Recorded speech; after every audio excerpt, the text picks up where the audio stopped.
इस्तेमाल कर रहे हैं। मैंने आपसे क्या कहा, जब वो जेल गए तब क्यों नहीं आए ओवैसी साहब? आज भी हजारों मुसलमान लड़के जेलों में बंद हैं ड्रैकोनियन एक्ट्स के तहत, चाहे वो यूएपीए हो चाहे वो कोई और एक्ट हो।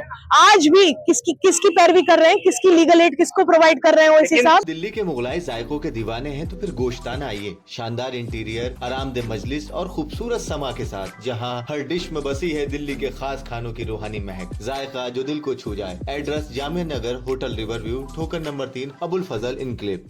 मेरे साथ इस वक्त बातचीत करने के लिए अरीबा खान मौजूद हैं, जो कि मौजूदा पार्षद भी हैं शाहीन बाग से। एक लंबे इंतजार के बाद कांग्रेस ने ऐलान कर दिया है, अरीबा खान ओखला विधानसभा से कांग्रेस पार्टी की उम्मीदवार होंगी। मेरा ओवैसी साहब से ये सवाल है कि जब यहाँ पर शाहीन बाग में ओखला विधानसभा में सीएनआरसी का प्रोटेस्ट चल रहा था, तब कहाँ थे ओवैसी साहब?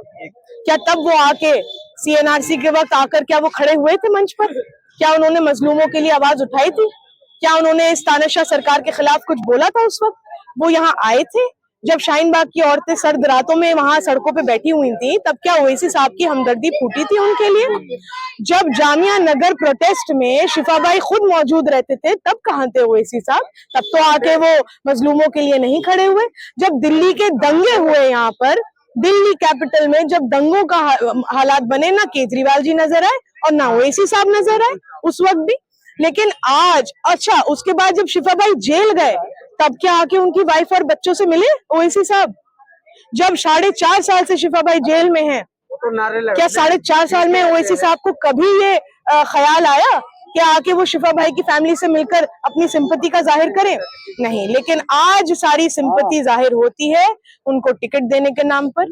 मैं आपसे, देखिए, मैं ये बात पहले भी कह चुकी हूँ और मैं फिर से ये बात कह रही हूँ कि ओवैसी साहब का सीधा सीधा एजेंडा साफ है।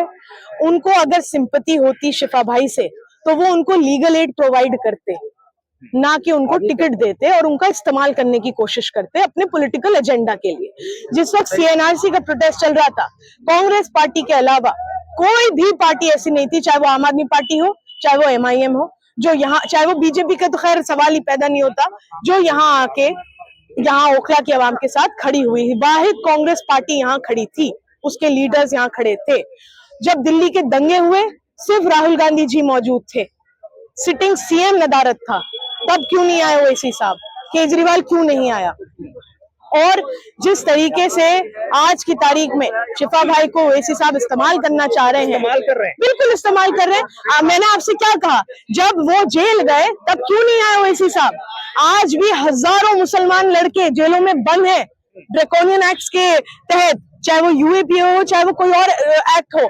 आज भी किसकी पैरवी कर रहे हैं, किसकी लीगल एड किसको प्रोवाइड कर रहे हैं ओवैसी साहब? लेकिन सदन में कितना गरजते हैं असदुद्दीन ओवैसी मुसलमानों के बातों को लेकर, किस तरह से पब्लिक मीटिंग्स जो होती हैं उनकी, अभी आप देखिएगा जब शाहीन बाग आएंगे, जब ओखला आएंगे असदुद्दीन ओवैसी, किस तरह से हमला करेंगे वो तमाम लोगों पर, कांग्रेस पर करेंगे, राहुल गांधी पर करेंगे, अरविंद केजरीवाल पर करेंगे। आपने खुद जवाब दे दिया मेरी बात का कि वो सिर्फ यही काम करते हैं। आपने खुद जवाब दे दिया। आपने उनकी गरज का जवाब क्या है? जो गरजते हैं वो गरजते नहीं है।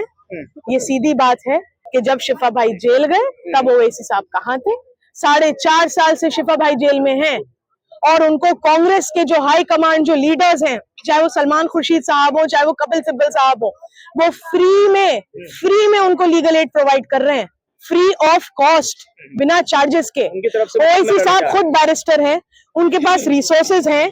अरे जुमलेबाजी तो देखिए केजरीवाल भी करता है और मोदी जी भी करते हैं। जुमलेबाजी करना कोई बड़ी बात नहीं जो ओवैसी साहब कर रहे हैं। आपने कॉन्क्रीट उनके लिए क्या करा? क्या आपने उनको कभी लीगल एड प्रोवाइड करने की कोशिश करी? आप खुद बैरिस्टर हैं, आपके पास टीम होगी। अगर आप किसी कंडीशन की वजह से खुद नहीं लड़ सकते केसेस, तो आपके पास टीम होगी लड़ने की। आप इस काबिल हैं कि आप उनके लिए एक लीगल टीम खड़ी कर सकते थे। क्या आपने उनकी किसी तरीके से हेल्प करने की कोशिश करी?